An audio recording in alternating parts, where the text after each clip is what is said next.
Is it self-confidence, self-esteem, or self-control? Well, the truth is they're all real, and each one is different.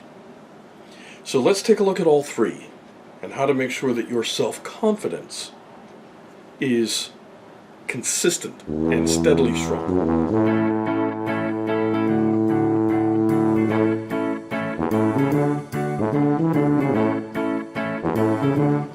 There are a lot of selves that you will hear about pretty much on a daily basis. Self-worth, self-control, self-esteem, self-image, self-confidence, self-care, all kinds of selves.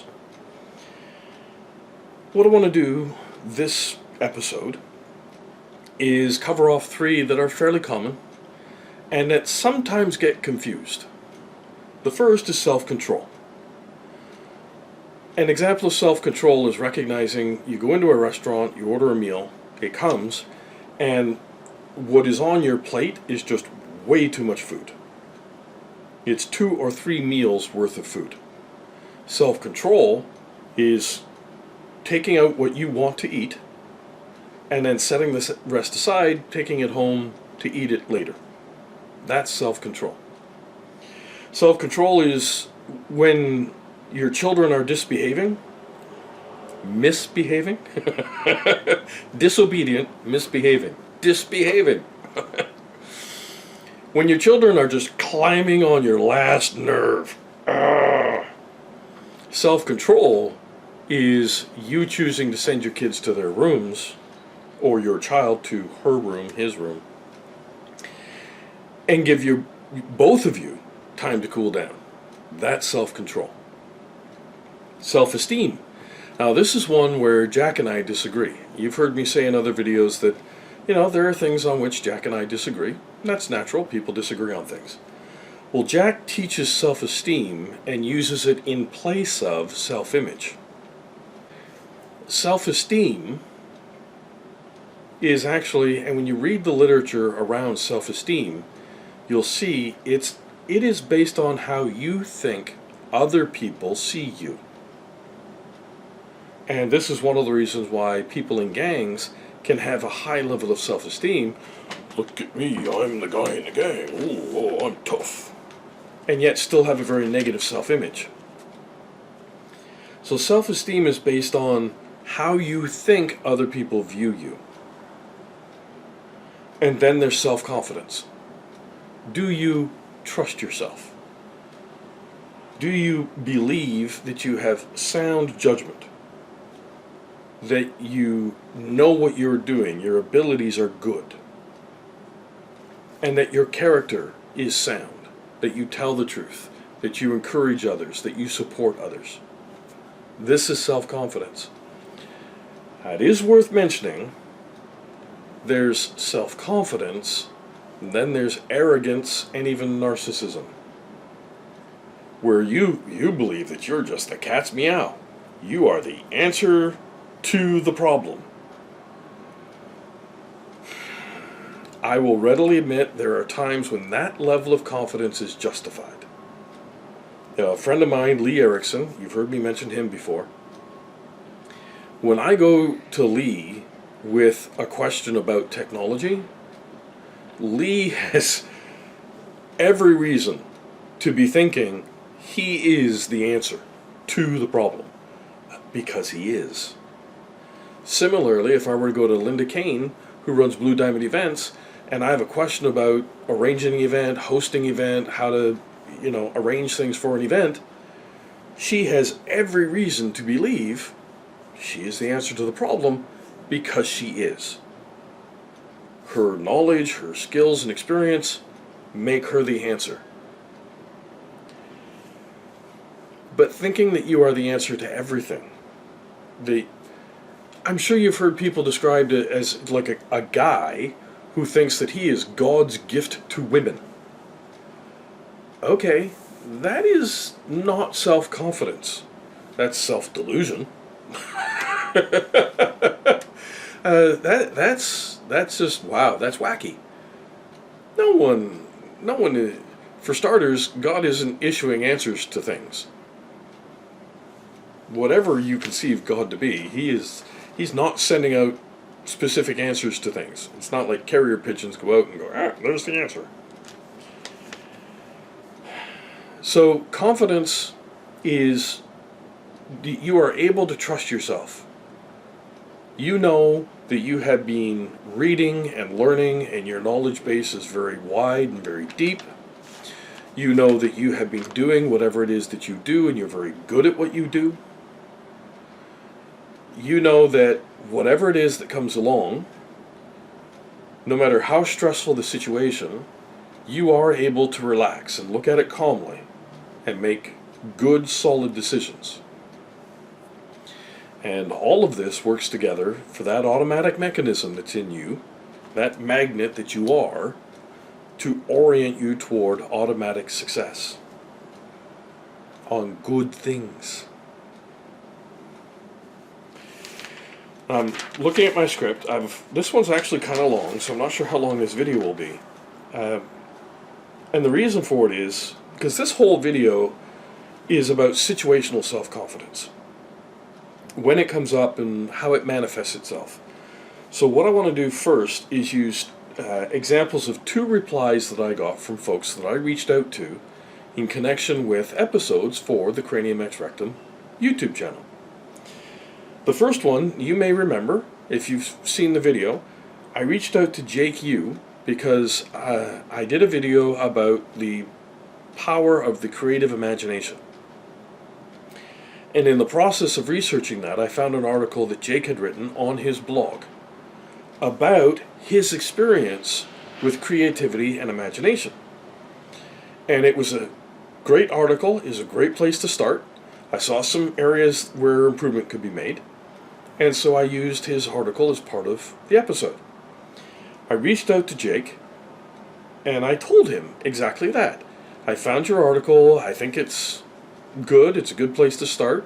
There are some suggestions I have for improving, and, can I send you a link to the video when it's done?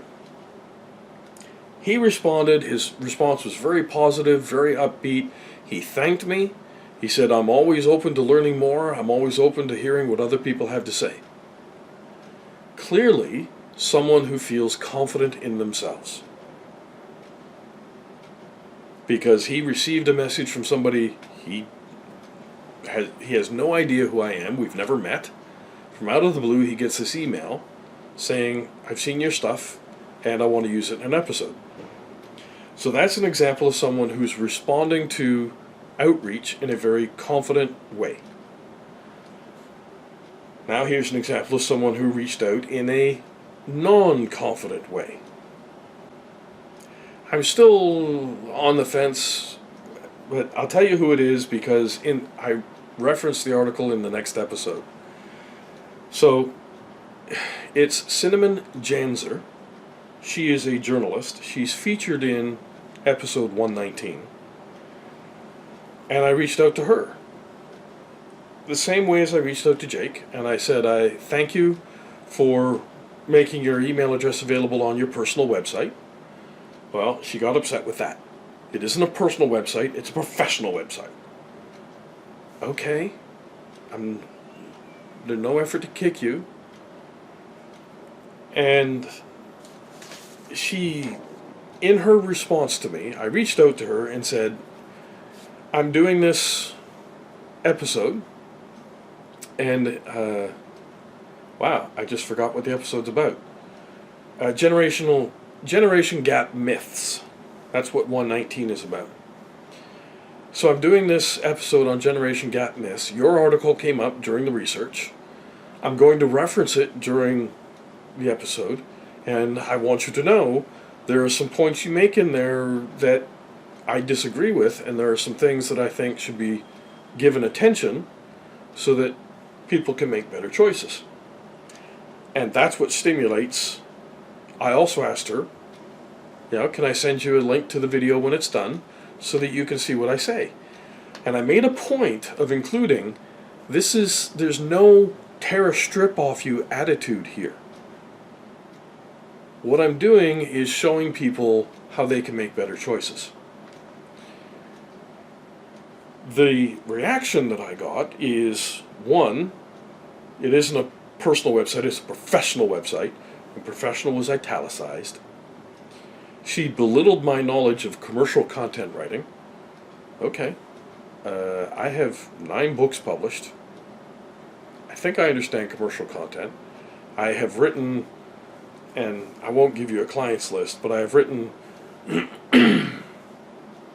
for everything from a sole owner truck repair shop to a multi-billion-dollar information marketing organization.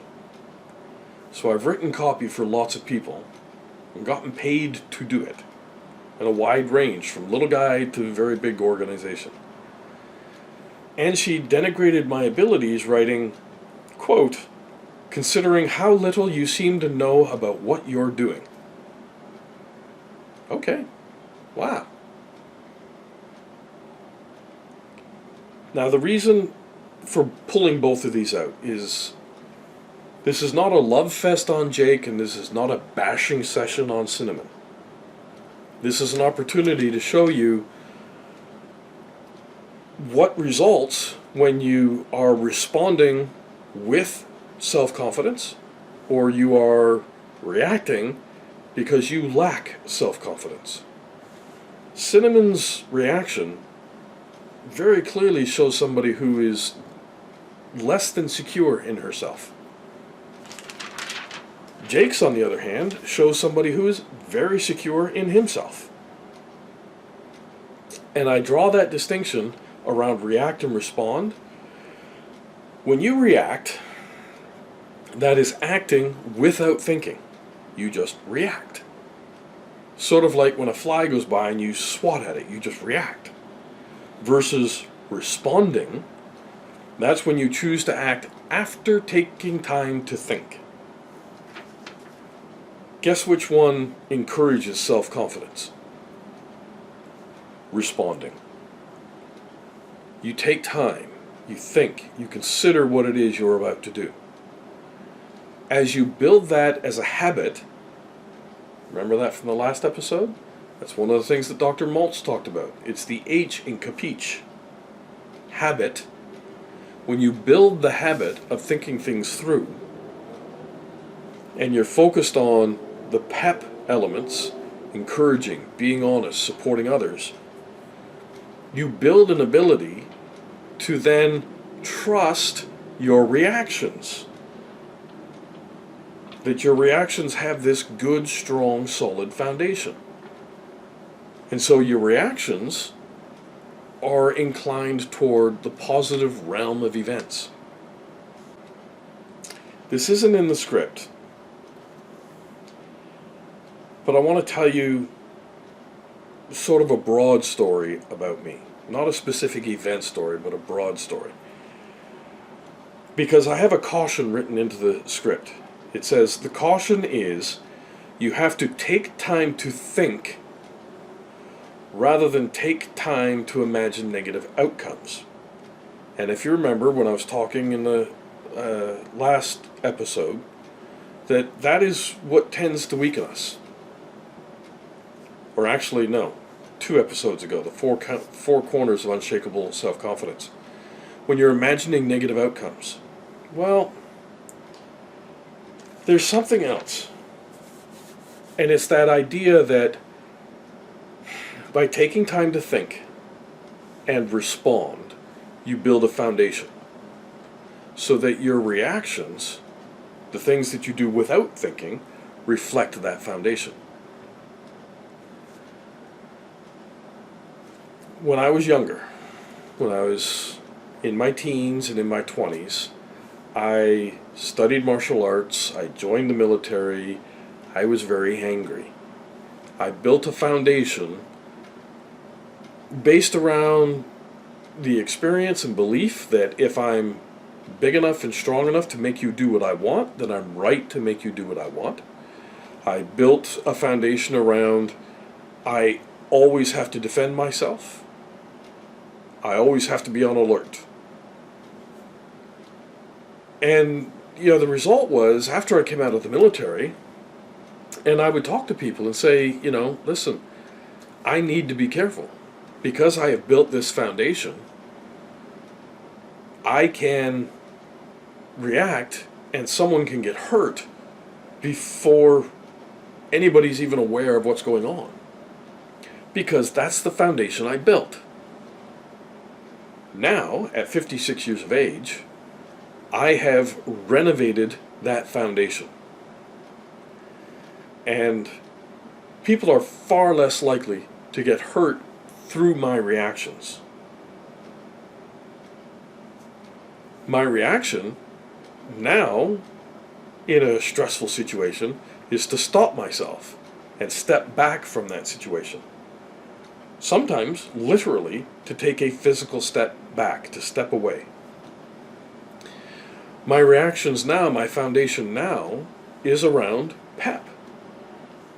Having strong relationships, encouraging others, supporting others, learning how to negotiate, being honest. And so, it took time. Keep in mind, I went from I'm somebody who is quite comfortable with the idea of inflicting pain or worse. I have no trouble with that. That was the foundation. Now, the foundation has been renovated and it has been changed so that those reactions are gone. And I now trust my reactions, that when somebody says something or does something, for example, when I got this email back from Cinnamon, and I was just, wow, that's an interesting response. Whereas 15, 20 years ago, 30 years ago, getting that email would have caused me to get into a rage. When you want to remedy situational self-confidence, you talk to your parents about going to school and you're fine, but you ask your parents to teach you to drive and I'm not so sure. You talk to your group of friends and you're okay, but talking in front of the school assembly, okay? Remember this stuff in the four corners of unshakable self-confidence. The starting place at remedying situational self-confidence is to look at the foundation. What are you standing on? Look at, what is my knowledge base? Am I 15? And so my knowledge base is fairly small? Well, okay, then you should expect to encounter situational self-confidence a little more frequently. Knowing that as you increase your knowledge base, as you make it wider and deeper, you will have less and less experience with situational self-confidence. Similarly, 15, 16, 17 years of age, you will have a very limited skill set. You will have a limited level of competence. An example that occurs to me is if you look at the channel CNC equipment. And this is one of the reasons why I pay attention to Clinton and the things that he does. Both of his sons work in the business. One son is Tucker, and the other is Hunter, I think. I hope I'm getting those names right. Hunter, I believe, is the older boy. Tucker is the younger, and they're separated by 2 years. I believe Hunter would be about 19 now, 18, 19. And Tucker, 16, 17. I'm not sure I have the names right, but I think I'm pretty close with the ages. Both of these boys work with their father in his shop, fixing bulldozers and other heavy equipment, working on their own vehicles. So for teenagers, they actually have a wonderful level of skill and competence in the realm of mechanics. They understand hydraulic motors, they understand how a bulldozer works or an excavator works, all those kinds of things. They understand how to take a truck apart and then put it back together. They know how to paint. So they can go into the paint booth at their father's workshop and they can paint a truck, paint a bulldozer. They have a wonderful level of skill and competence. I am sure that a lot of their classmates have nowhere near their level of skill or competence in the realm of mechanics. Why is that? Because their fathers, their mothers, do not own a shop where they fix bulldozers and excavators and heavy trucks all day, every day. But some of their classmates might have great skill and competence at accounting, or they might have a great skill and competence in the realm of medicine because their parents are doctors. We tend to build skill and competence in the realm that our parents have skill and competence. First, I should say. That's where we first build skill and competence. Now in high school itself, and I'm just looking at the script, because something that comes up a lot is, oh, there's an exam. Oh, I don't know if I'm going to pass the exam. Oh, I'm really scared about passing the exam. Well, back up a second. Have you done the homework all throughout the year? Have you been listening and participating in class? Then, no. You know that you know what you have done. You did all the homework. You can get up in class and you can write the answers to homework on the board. You can have a conversation about what it is with your classmates or with your teacher. So you know what it is. You should have every confidence that when you walk into the exam, that you will be able to do all of the work that's on the exam. The only thing that's different between doing the stuff in the classroom versus the exam is in the classroom, you go home and you spend half an hour, 45 minutes, an hour doing homework. In the classroom's what? 45 minutes, maybe 90 minutes, depending on the system your school uses. Oh, but the exam is 3 hours. 3-hour tour. And people get frightened by the idea of 3 hours of doing this. Okay, well, the ability to relax. Just chill out. You know how to do everything that is on the exam. You know that because you've done it all year long. You've done all the homework, you've participated in class, you've listened, you know what you're doing. And the reason they give you 3 hours for the exam is not because the exam requires 3 hours to do.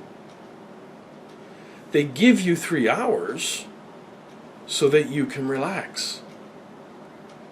If you're at the exam, you're doing it for like 45 minutes, you just, I need to take a break. Well, you have 3 hours. Put down your pen or your pencil and just look at the ceiling. Just relax. Take 2-3 minutes, take 5 minutes, and just relax. And then go back to work. That's why they give you 3 hours. So that you are not rushed. They give you 3 hours, but they really only expect the exam to take you about 90 minutes. So that you have time to look it over a second time, to think things through. Now, I'm getting a little off the script. There are 2 things. Did I? Yes, I told you about the foundation. That's not in the script. That's something I added. And to explain how it works, there is something here in the script. It's 2 things. One, do you know what you're doing? And that's the whole homework thing. You've been doing the homework, you've been participating in class, you've been building houses, whatever it is you do, you know what you're doing. The other is, can you learn? And now, with an exam, it's a little bit different because they're testing how much you have learned. At work, where you're doing a thing, and then somebody comes and says, okay, you've been performing at this level, we want you to move to this level. You go, ooh, I'm scared. All right, well, that's where the question comes in, can you learn? Are you willing to learn? And if the answer is yes, then you can handle the promotion. You can handle doing more. Very quick story. I was doing a residential renovation, and somebody living on the same street came over and said, could you come take a look at my house I want something done. I went and looked, and they said, okay, I have this house. It has 3 floors plus a basement. I want to add on to the back of the house. Can you dig out the basement, add on to that foundation, frame everything in, and then build 3 floors on top of that? My answer was yes. Why? 1, because I know what I'm doing as a carpenter. And 2, what I don't know, I know I can learn. And on that job, I learned. I learned a lot. I learned more than I thought I would learn. So do you know what you're doing, and can you learn? These are the things to ask yourself when you're facing a situation and you're thinking, maybe I'm not good enough to do this. Okay. Well, do you know what you're doing? Yes, I do. Are you willing to learn more, to be able to do more? Yes, I am. Okay, then you can handle it.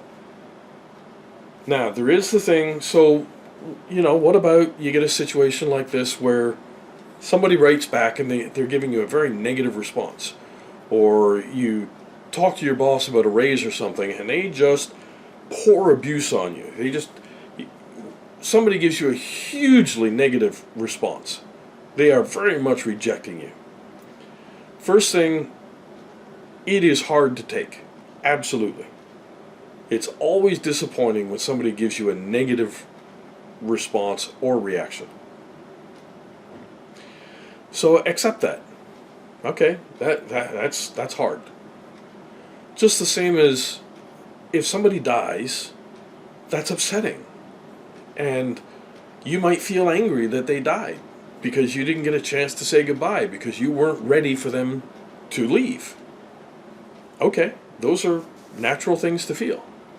Accept it. And recognize that feeling you're having, that wow, that was really rude, that was really nasty, that was very negative.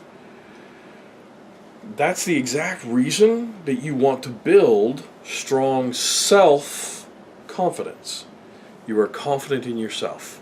You trust yourself. You can weather the negative events in your life. Okay, I have a feeling that I have stirred up more questions than I've given answers this time around. If that's the case, I'm happy, because I want you to put the questions that you have down below in the comments. You might want to watch this one a couple of times. If you could, please click the thumbs up, and hit subscribe. That helps YouTube acknowledge me as doing a good job in communicating with you, the viewer. And yeah, that's it for this one. I look forward to the next one, which actually is kind of fun because it's all about generational gap myths. Have a good day.